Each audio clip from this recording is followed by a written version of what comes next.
Merhaba arkadaşlar. Konumuz bir boyutlu hareket.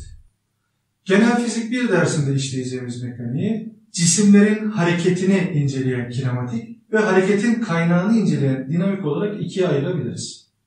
Hareket denklemleri ilk olarak modern fiziğin babası olarak kabul ettiğimiz Galilei tarafından 16. yüzyılda ortaya konulmuş, sonraki yüzyılda ise Newton tarafından dinamiği de içerecek şekilde genelleştirilmiştir. Hareket günlük yaşantımızın tamamını ilgilendiren bir konudur ve öteleme, dairesel hareket, yörüngesel hareket ve dönme hareketi olarak sınıflandırılabilir. Biz ilk olarak bir boyutta öteleme hareketinden bahsedeceğiz. Bir cismin hareketini anlayabilmemiz için işimizi kolaylaştıracak en önemli aracımız hareket diyagramı. Bir cismin hareketini kare kare ilerleyen bir video çekimi gibi düşünürsek, sonra da bu kareleri üst üste koyarak cismimizin seçtiğimiz referans sistemi üzerinde hangi anda hangi konuda olduğunu belirtebiliriz. Cisimleri boyutsuz matematiksel birer nokta olarak gösterebileceğimizi de ortaya koyduğumuzda hareket diyagramlarımız son noktasal şeklini almış olur. Hareketi 3 temel büyüklükle tanımlayacağız. Bunlar yer değiştirme, hız ve ivme vektörleri. 3 büyüklüğümüzde vektör, yani yön bizim için oldukça önemli. Şimdi bu büyüklükleri tek tek tanımlamaya çalışalım. Seçtiğimiz bir referans noktasından, unutmayın fizikte tüm problemleri bir referans noktası seçerek çözmeye başlıyoruz. Seçtiğimiz referans noktasından diyelim ki artı 5 metre kadar uzaklıktaki bir noktada bulunan bir cismimiz olsun. Referans noktasına göre tanımladığımız bu uzaklık konum olarak isimlendirilir. Cismimiz pozitif yönde ilerleyerek artı 8 metreye gelmiş olsun. Cismimizin yeri değiştiğine göre başlangıçtan bitişe çizdiğimiz bu yeni vektörümüz ise yer değiştirme olarak tanımlanır. Ve yer değiştirme son konum eksi ilk konum olarak verilir. Seçtiğimiz örneğimizde 8 eksi 5 yani 3 metrelik bir yer değiştirmemiz var. Cismimiz artı 5 metredeyken diyelim ki negatif yönde hareket etseydi ve eksi 2 metreye gelmiş olsaydı. Bu sefer yine başlangıçtan bitişe çizdiğim vektörüm, yer değiştirme vektörüm, bunu delta x2 ile göstereyim. Büyüklüğünü yine son konum eksi ilk konum ile verecektik ve son konum eksi 2 eksi ilk konum artı 5 bu sefer eksi 7 metre olarak bulacaktık ki bu bize negatif yönde bir yer değiştirme olduğunu söyleyecekti. Yer değiştirmeyi bu şekilde tanımladıktan sonra ikinci büyüklüğümüz hız vektörünü tanımlayalım. Bir cismin hareketinde cismin verilen bir zaman aralığında ne kadar yol aldığına bakarak hız tanımını yaparız. Yani ortalama hızın birim zamandaki yer değiştirme olarak verilir. Birim zamandaki yer değiştirme. Gördüğünüz gibi hızın birimi metre bölü saniyedir ve yer değiştirme vektörü ortalama hızında vektör olmasını sağlar. Bir de sürat kavramı tanımlarız. Sürat kavramı ise bir skaler büyüklüktür. O yüzden ok işaretini koymadım. Toplam yol bölü toplam zaman ile verilir. Ve birimi yine metre bölü saniyedir. Aralarındaki farkı şu şekilde anlatalım. Diyelim ki bulunduğunuz noktadan hemen yine bir referans noktası seçtim. 70 metre doğuya doğru gittiniz. Sonra da 30 metre batıya doğru gittiniz. Bu durumda başlangıçtan bitişe çizerek belirttiğim yer değiştirmeniz 40 metre olacaktır. Ortalama hızı yazmak isterseniz yer değiştirme bölü zaman, yani hareketinde toplamda 50 saniye olduğunu varsayarsak 40 metreyi 50 saniyede 0,8 metre bölü saniyelik bir hıza sahiptir. Ama skaler büyüklük olan süratin, ortalama süratin değerine bakarsak toplam alınan yol bölü zaman olduğu için 100 metre bölü 50 saniye, o da 2 metre bölü saniye hıza karşılık gelecektir. Cismimiz eşit zaman aralıklarında eşit yollar alıyorsa sabit hızla hareket yapıyor demektir. Sabit hızlı bir cisim için konum zaman ve hız zaman grafikleri çizelim. Sabit hızla hareket eden bir cismin birinci saniyede x kadar yol aldığını varsayalım. Eşit zaman aralıklarında eşit yollar alacağından ikinci saniyede 2x, üçüncü saniyede 3x, dördüncü saniyede 4x konumlarında bulunacaktır. Ve cismimin konum zaman grafiği düz bir çizgi şeklinde karşıma çıkacak. Fiziğin tamamı için geçerli olan bir kural. Bir grafikle karşılaştığınızda arkadaşlar, grafiğin kollarına bakın. Birimler ya da boyutlar sizi yönlendirecektir. Bu karşılaştığımız grafikte ya bu kollardaki verileri birbiriyle çarparak ya da bölerek bir sonuca ulaşacağız. Burada eğer çarpıyor isek grafiğin altındaki alanı hesaplıyoruz demektir. Birbirine bölüyor isek eğimi hesaplıyoruz demektir. Hemen bakıyorum. Bunları birbirine böldüğüm zaman hız tanımımı, yani V eşittir delta x bölü delta t'yi elde ederim. Bu yaptığım tanımı burada uyguladığımda şöyle bir üçgen, buradaki açı yani tanjant teta değeri eğim bana hızı veriyor. Ve sabit hızla hareket eden bu cisim için hız zaman grafiğini de bu şekilde çiziyorum. Bu sözünü ettiğimiz kural elbette tersine de doğrudur. Hız zaman grafiğinin altında kalan alanı hesaplarsanız her bir zaman aralığında x kadarlık bir yer değiştirme söz konusu ve bunu konum zaman grafiğine aktarabilirsiniz. Burada doğru olan delta x şeklinde yazmam. Çünkü x şeklinde yazınca bir müddet sonra karıştırmanız çok büyük bir olasılık. Bu şekilde alışırsanız rahat edersiniz arkadaşlar. Gerçek hayatta cisimler bu örneğimizdeki gibi sadece sabit hızla hareket etmezler. Cisimlerin hızları değişkendir. Ve biz bir cismin hızından bahsederken verilen tam bir anda, tam bir zaman noktasındaki hızından bahsetmiş oluruz. Örneğin bir araçta seyahat ediyorsunuz. Aracın göstergesine baktığınız anda gördüğünüz hız neyse cismin, o aracın hızı odur. Ve bunu ani hız olarak tanımlarız. Ani hızı bir örnekle açıklamaya çalışalım. Durgun halde harekete geçen bir araç içinde olduğunuzu varsayalım.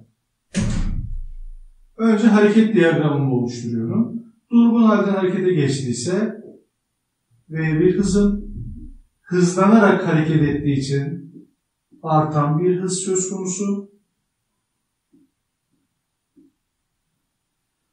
Parçacığımın hızı her zaman aralığında arttığı için gördüğünüz gibi yer değiştirmesi de artarak büyüyor. Şimdi bunun konum zaman grafiğini çizmek istediğimde elde edeceğim sonuç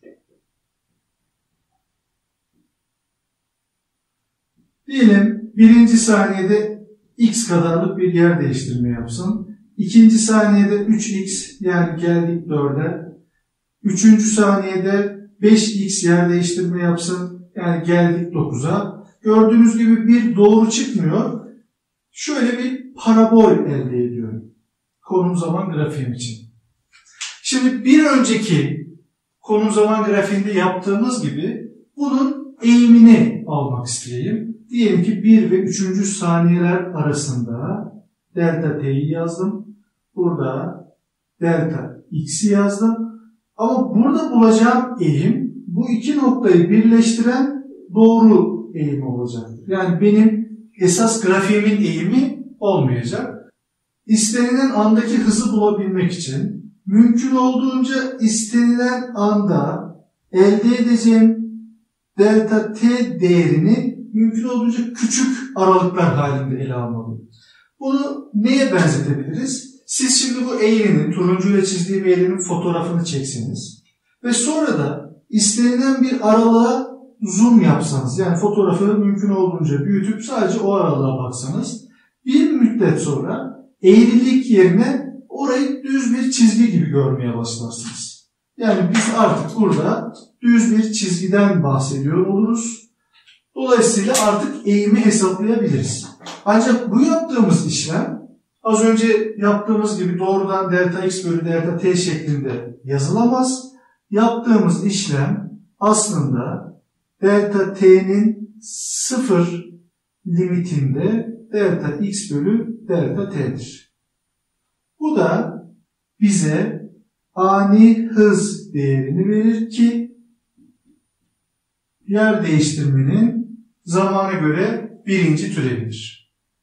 Bu andan itibaren ani hızı ayrıca belirtmeyeceğiz. Ne zamanki hız diyorsak aklınıza ani hız gelecek. Yani yer değiştirmenin zamana göre birinci türevi. Peki ivmeyi tanımlamak istediğimizde ne yapacağız? Şayet örneğimizde olduğu gibi aracımız hız değiştirerek ilerliyorsa, hızı değişiyorsa ivmeli hareket yapıyordur. Çünkü ivme hızdaki değişim miktarıdır.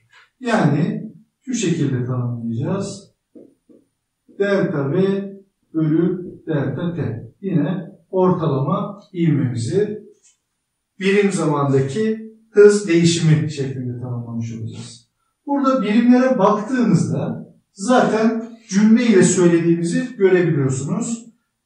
Birim zamandaki hız değişimi tanımı yapmış oluyoruz. Tabii biz birim olarak metre bölü saniye kare olduğunu belirtelim. Burada metre bölü saniye kare elde edeceğiz. Ani ivme ise ani hızla yaptığımız yaklaşımla dv bölü dt olarak, yani hızın zamana göre birinci türevi olarak elde edilir. Hız için bulduğumuz değeri burada yerleştirirsek ivmeyi bir de yer değiştirmenin zamana göre ikinci türevi şeklinde de tanımlayabildiğimizi görürüz. Şimdi sabit ivmeli hareket yapan bir cisim için grafikleri çizelim ve kinematik denklemleri yazalım. Seçtiğimiz bir referans noktasına göre x1 konumundan v1 hızıyla t1 anında geçen cismimiz x2 konumuna v2 hızıyla ulaşsın t2 anında. Hareket diyagramımız bu şekilde olur. Cismin ivme zaman grafiğini çizersem, birimleri unutmadan yazalım. T1, T2. Beni ilgilendiren kısım burası. Öncesiyle ve sonrasıyla ilgili bir bilgim yok. A kadarlık bir ivme ile hareket ediyor. Bu cismimin hız zaman grafiğini çizdiğimde ise yine T1 anında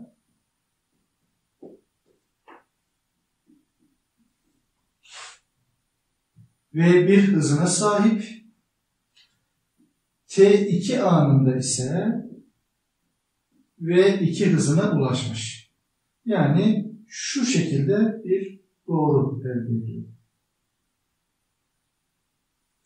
Şimdi şu ana kadar yaptıklarımızı burada birleştirecek olursak, tekrar edecek olursak, hız zaman grafiğinin altında kalan alan bana yer değiştirmeyi verecek. Burada arkadaşlar bir dikdörtgen ve üçgen alanı oluştu. Geometri ile arası iyi olanlar için ise işlem daha da kolay, bir yamuk alanı oluştu.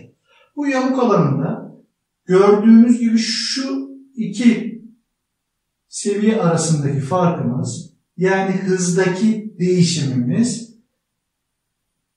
delta t süresi içerisinde bize neyi verecek? A'yı verecek.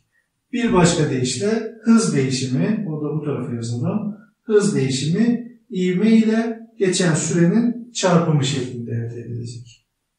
Burada eğimden ivmeyi yazdık. Alandan yer değiştirmeyi yazdık. Ve ara işlemleri atlayarak doğrudan doğruya kinematik denklemleri yazıyorum. İvme için yaptığımız tanım delta V bölü delta T idi.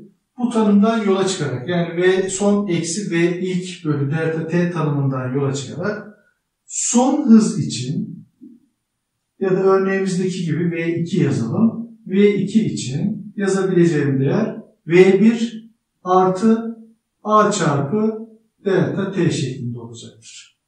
Cismin yer değiştirmesini yazmak istediğimde ise son konum x2 eşittir x1 artı V1 çarpı delta T artı 1 bölü 2 A delta T'nin karesi şeklinde yazılır. Üçüncü olarak yazacağımız V2'nin karesi eşittir V1'in karesi artı 2A delta X zamansız hız formülüdür. Bu üç kinematik denklem en çok kullanacağımız denklemler olacak hareket konusu içerisinde. Yalnız burada ufak tefek ayrıntılarımız var. Onları vurgulamadan geçmeyelim. Örneğin grafik altında olduğumuz bu alan x'i vermiyor arkadaşlar. X'lerden herhangi birini vermiyor. x2 eksi x1'i yani delta x'i veriyor.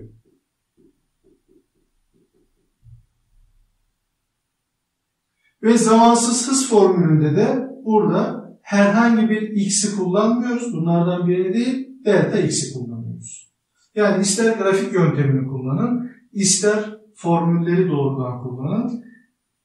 Kavramlara iyi dikkat edin.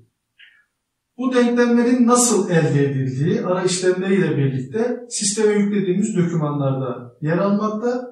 Aynı dokümanları biliyorsunuz ayrıca yyvfizik.com sitesinden de bulabilirsiniz. Sonraki videomuz bir boyutlu hareket için örnek çözümleri olacak. Hepinize iyi çalışmalar dilerim.